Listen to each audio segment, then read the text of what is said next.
Hey, how's it going guys? Asad here. In this tutorial, I'm gonna teach you how you can check the previous codes or previous lines of codes in Git. So this is the beauty of using Git during the programming language, because if you messed up or screw up the code later on, you can still go back and check that out. So let's begin. So there are things. First, after that video which I made earlier, I made two more comments. So I'll just show you that. Log one line,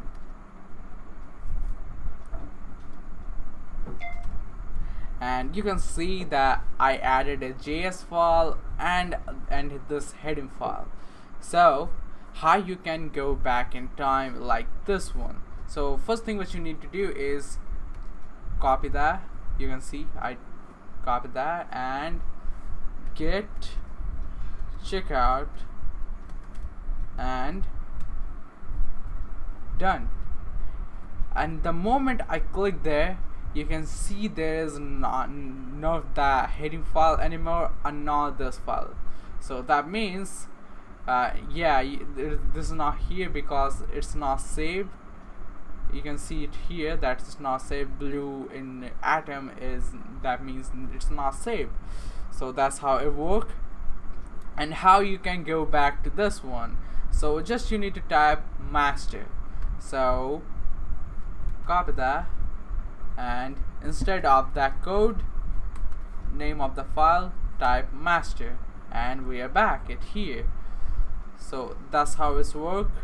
Hope you guys understand. Now next thing what we're gonna show you is is revert. So you know what revert is going to back to that. That means it's gonna create one more comment and put it after that. So I want to put this one, and go back to that file after this. So it might sound complicated, but when I do it, you will get the point for what I'm doing.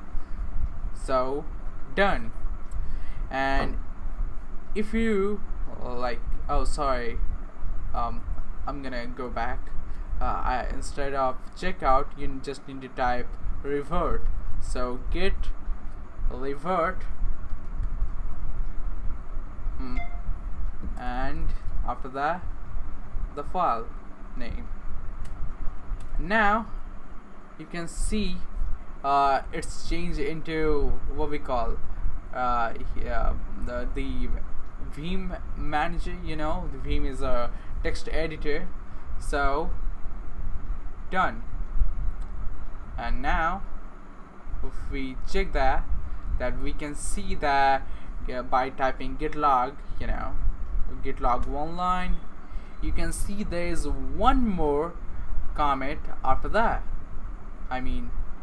There is no other. That means it doesn't delete here, but there is one more comment. That's how it's work. After that, what we need to do is reset. There's other thing which is called reset. That means we will back to any specific comment in time. Like I want to go back to here. So how you gonna do that? Git reset, and we are now there.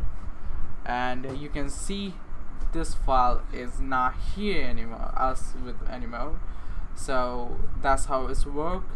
And but we can still change or add this file. That means you can limit the numbers, or the comment counts, draw the comment counts, draw less. So that's how it's work. And after that, you can still comment. That means your code is not gone. You just deleted some comments in between.